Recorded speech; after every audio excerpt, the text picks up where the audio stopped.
Okay மக்களே, நீங்க ஆவலோடு எதிர்பார்த்துட்டு இருக்கிற மிக முக்கியமான ஒரு விடயம் கிடைச்சிருக்கு. இந்தியா சூப்பர் 8க்கு தகுதி பெற்று விட்டது அப்படின்னு சொல்லி அதிகாரப்பூர்வமா அறிவிக்கப்பட்டிருக்கு. இந்தியா கூட இன்னும் மேலும் 2 டீம் குவாலிஃபைட் ஆயிருக்காங்க. அப்படி அந்த 8 டீம்ல இந்த 3 டீமுக்கு அப்புறம் இன்னும் 5 டீம் வெயிட்டிங்ல இருக்கு. இன்னைக்கு வர ஒரு சூப்பரான ஒரு மேட்ச் இருக்கு, அதை நம்ம கடைசியா பேசலாம். இப்போ பாயிண்ட்ஸ் டேபிள் பார்க்க போறோம். நம்ம டைரக்டர் பாயிண்ட்ஸ் டேபிள் போட போறாங்க. குரூப் ஏல இருந்து குரூப் டி வரையும் நம்ம பேசின, நம்ம ப்ரெடிக்ட் பண்ண அந்த ப்ரெடிக்ஷன் அப்படியே நடக்குதா? பாயிண்ட்ஸ் அதாவது டேபிள்ல குரூப் ஏல இந்தியா மட்டும்தான் இப்போதைக்கு குவாலிஃபைட். இன்னும் வெயிட்டிங்ல பாகிஸ்தான் அண்ட் யுஎஸ்ஏ 2 பேருக்கும் கடுமையான போட்டி இருக்கு. சோ ஹரிராம், இது 2 பேர்ல யார் வாய்ப்பு இருக்கு? கண்டிப்பா இப்போ இந்தியா குவாலிஃபை ஆயிடுச்சு. பட் நெக்ஸ்ட் அமெரிக்காவும் பாகிஸ்தானும் இருக்கிறாங்க. பட் ஆனா பாகிஸ்தான் வரப்போற மேட்ச்ல அன்பார்ச்சுனேட்லி அவங்க தோத்துட்டாங்க அப்படின்னா கண்டிப்பா ரொம்ப பெரிய சிக்கலாயிடும் அவங்க சூப்பர் 8க்குள்ள போறதுக்கு. அதே சமயத்துல அமெரிக்காவும் கிட்டத்தட்ட இந்த சீரீஸ்ல சூப்பர் 8க்கு காம்படிஷன்ங்கிற அந்த லிஸ்ட்ல அதுவும் வந்திருக்குங்கிறது கொஞ்சம் பெரிய விஷயம் தான். பட் ஆனா இப்போ இந்தியா குவாலிஃபை ஆனதுக்கு அப்புறம் மேக்ஸிமம் பாகிஸ்தான் தான் உள்ள வர அதிக வாய்ப்பு இருக்கு, நம்ம முன்னாடி ப்ரெடிக்ட் பண்ண மாதிரி. பட் சப்போஸ் நம்ம இப்போ சின்ன டீம்ஸ்லாம் பிக் டீம்ஸ்க்கு கொஞ்சம் அழிச்சு கொடுத்துட்டு இருக்கிறதுனால மேபி பாகிஸ்தானை அடுத்த அப்கமிங் வர ஒரு மேட்ச்ல யாராவது கொஞ்சம் ஒரு மேட்ச் தோத்தா கூட அவங்களுக்கு பயங்கர ஒரு கொஞ்சம் டவுன்ஃபாலாக இருக்கும். ஸோ கொஞ்சம் நம்ம இப்போ கொஞ்சம் கேள்விக்குறி தான் நெக்ஸ்ட் பாகிஸ்தானா அமெரிக்காவா அப்படிங்கிறது. ஸோ கண்டிப்பா ஓரளவுக்கு சான்சஸ் ஆனால் பாகிஸ்தான்கிட்ட தான் இருக்கு. ஏன்னா அவங்க மேட்ச் ஆட போற டீம் அவ்வளோ வலுவா இல்லை அப்படிங்கிறது தான் ஹரிராமுடைய இது. ஸோ நெக்ஸ்ட் குரூப் பியை பார்க்க போறோம். குரூப் பியில் யார் குவாலிஃபைட் ஆயிருக்கா அப்படின்னு பார்த்தா இன்னைக்கு தாங்க அதோடைய ரிசல்ட்டே தெரிய போகுது. லிவி, இன்னைக்கு நடக்க போற ஸ்ரீலங்கா ஆஸ்திரேலியா பயங்கரமான மோதல். உண்மையாவே நேத்து ஒரு ரைவல்ரியா தெரியாது, இன்னைக்கு தான் அந்த மோதல் பயங்கரமா இருக்க போது நான் நினைக்கிறேன். இவங்க 2 பேர்ல ஜிம்பாப்வே நடுவுல இருக்கிறாங்க. ஜிம்பாப்வேக்கு செம்மையான வாய்ப்புகள் பிரகாசமா இருக்கு. அப்படி இருக்கும்போது எல்லாருமே எதிர்பார்க்கிற அந்த சின்ன டீம் ஜிம்பாப்வேவா? கண்டிப்பா இந்த குரூப்ல தான் எனக்கு தெரிஞ்ச ஒரு பயங்கரமான டேர்னிங் பாயிண்ட் நம்ம பார்க்க போறோமோ அப்படின்றது தான் எல்லா ரசிகர்களோடமே ஒரு பெரிய இதுவா இருக்கு. ஏன்னா இங்க ஆல்ரெடி பாத்தீங்கன்னா ஸ்ரீலங்காவுமே இன்னும் குவாலிஃபை ஆகலன்னு தான் நம்ம சொன்னோம். அவங்க என்னதான் ஹோம் கிரவுண்ட்னாலுமே அவங்க அடுத்து ஆட போறது ஆஸ்திரேலியா கூடவும் ஜிம்பாப்வே கூடவும்.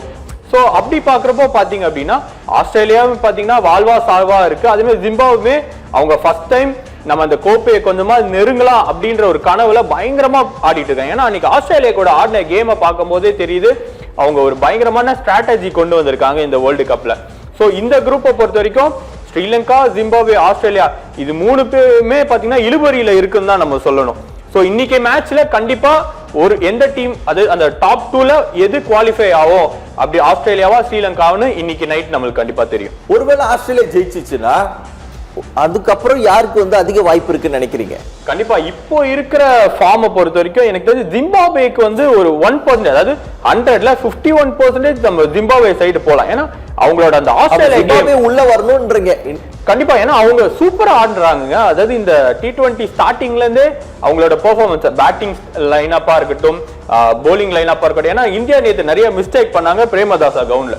ஆனா ஜிம்பாப்வே பாத்தீங்கன்னா ரொம்ப சூப்பரா எவ்வளவு அதிகமா டூஸ் எடுத்தாங்க. அவங்க பவுண்டரியே அடிக்கல, அதிகமா டூஸா கன்வெர்ட் பண்ணி அந்த ஸ்கோரை 170 கொண்டு வந்தது ஒரு பிரமாதமான பேட்டிங் லைனப்பா பாக்குறோம். சோ ஜிம்பாப்வே வந்தா ஒரு நல்ல கேம் நம்ம பார்க்கலாம் அப்படின்னு நம்ம யோசிக்கலாம். ஓகே, குரூப் சி பார்க்க போறோம். குரூப் சி ல மிக முக்கியமான 2 டீம் இருக்காங்க. சோ வெஸ்ட் இண்டீஸ் குவாலிஃபைட் ஆயிட்டாங்க ஆல்ரெடி 6 பாயிண்ட்ல. இங்க இங்கிலாந்துக்கு தான் அதிகமான வாய்ப்பு இருக்கு அப்படின்னு பார்க்கலாமா ஹரிராம்? இதுல இல்ல ஸ்காட்லாந்து ஆர் இட்டாலிக்கு வாய்ப்பு இருக்கா? ஏன்னா 2 பேருக்கும் ரொம்ப கஷ்டம் தான் நினைக்கிறேன். What about you?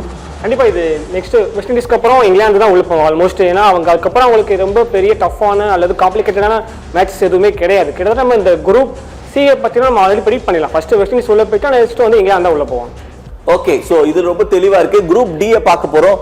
Group D ல பாத்தீங்கன்னா நியூசிலாந்து அண்ட் சவுத் ஆப்பிரிக்கா. இல்ல South Africa already qualified. New Zealand புலம்பிட்டே இருக்காங்க, இன்னும் எங்களுடைய பெர்ஃபார்மன்ஸை நாங்க சரியா காட்ட முடியலன்னு. ஆப்கானிஸ்தானுக்கும் வாய்ப்பு குறைவா தான் இருக்கு. இங்க லிவி நியூசிலாந்து தானா இல்ல வேற யாருக்கா வாய்ப்பு இருக்கா?